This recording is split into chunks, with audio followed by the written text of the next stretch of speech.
હાસ્ય એ આનંદ આપે છે, નકારાત્મકતાને બહાર કાઢે છે અને ચમત્કારિક રીતે કોઈ પણ રોગમાંથી મુક્તિ અપાવે છે. તમે જે ઈચ્છો છો તે કરી શકો છો, બની શકો છો અને મેળવી પણ શકો છો. જ્યારે તમને ખરાબ અનુભવ થાય છે છતાં તમે તમારા વિચારોમાં પરિવર્તન લાવીને સારું અનુભવવાનો પ્રયત્ન નથી કરતા, ત્યારે ખરેખર તમે એમ ઈચ્છો છો કે મારા જીવનમાં હજુ વધારે દુઃખદ પરિસ્થિતિઓ લાવો. આપણી લાગણીઓ જ આપણને જાણવામાં મદદરૂપ થાય છે કે આપણે સાચા રસ્તે ચાલીએ છીએ કે ખોટા. આપણે જે પસંદ કરીએ છીએ તે આપણને મળી શકે છે, એનાથી કોઈ જ ફરક નથી પડતો કે એ વસ્તુ ગમે તેટલી મોટી કેમ ના હોય. એ મહત્વનું નથી કે આપણી પાસે કેટલું છે, પરંતુ એ બહુ જ મહત્વનું છે કે આપણી પાસે જે છે એનો ઉપયોગ કઈ રીતે કરીએ છીએ. સારી વસ્તુઓની ક્યારેય અછત ના વર્તાય, કેમ કે દરેકને આપવા માટે કુદરત પાસે જરૂરિયાતથી વધુ છે. જીવન એ જરૂરી વસ્તુઓ મેળવવાનો રાજમાર્ગ છે. તમારા વિચારો અને લાગણીઓ જ તમને ઘડે છે. મગજ જે વસ્તુઓની કલ્પના કરી શકે છે તેને તે પ્રાપ્ત પણ કરી શકે છે. માણસ આ વિશ્વનું સૌથી વધુ શક્તિશાળી લોહ ચુંબક છે. માણસની અંદર જે ચુંબકીય શક્તિ છે તે દુનિયાની કોઈ પણ શક્તિ કરતા વધારે છે. આ અપાર ચુંબકીય શક્તિ માણસને તેના વિચારો દ્વારા મળે છે.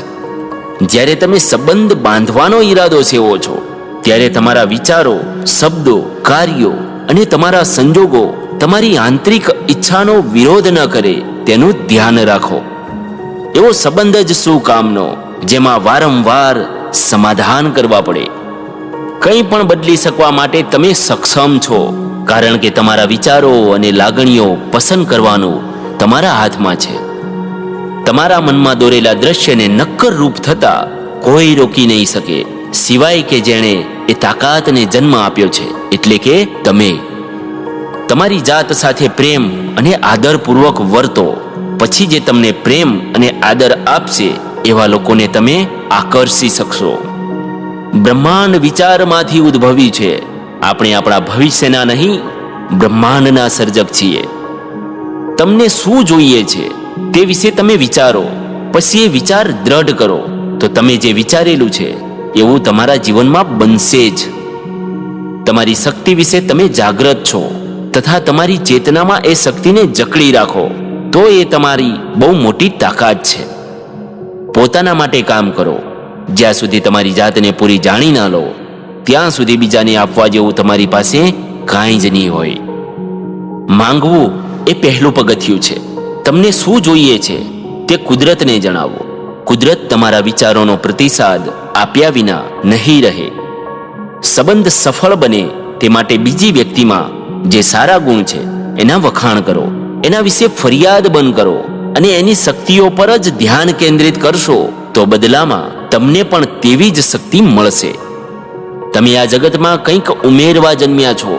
જગતના મૂલ્યમાં વધારો કરવા ગઈકાલે હતા તેના કરતા વધારે અને સારા બનવા આવ્યા છો. તમારા વિચારો એ જ તમારી તાકાત છે. તેના વિશે તમે હંમેશા જાગૃત રહો. પૈસાને આકર્ષવા પૈસા પર ધ્યાન કેન્દ્રિત કરો. પૈસાના અભાવ પર ધ્યાન કેન્દ્રિત કરવાથી સંપત્તિ મળવી અશક્ય છે. તમને જ તમારી જાત પ્રત્યે અણગમો હોય તો તમે પ્રેમના પ્રવાહને તમારા તરફ આવતો રોકો છો. એટલે કે તમે એવા લોકો અને સંજોગોને નોતરો છો જે તમને તમારા વિશે ખરાબ અનુભવ કરાવે. જે વ્યક્તિ જીવનની અંધારી બાબતનો જ વિચાર કરે છે, જે ભૂતકાળની કમનસીબી અને નિરાશ બાબતો વારંવાર યાદ કરતો રહે છે, તે ભવિષ્યમાં એવી બાબતોનો ભોગ બને છે. જો તમે ભવિષ્યમાં પણ પોતાની જાતને ભાગ્યહીન તરીકે જુઓ છો તો જાણે કે તમે જે ઈચ્છો છો તે અંતે તમને મળશે જ. જગતની સમસ્યાઓમાં ધ્યાન આપવાના બદલે તમે વિશ્વાસ, પ્રેમ, સમૃદ્ધિ, શિક્ષણ અને શાંતિમાં તમારું ધ્યાન પરવો. જ્યાં સુધી તમે તમારા વિચારો દ્વારા કોઈ વસ્તુને સામેથી બોલાવશો નહીં ત્યાં સુધી તે તમારી જિંદગીમાં આવી શકતી નથી.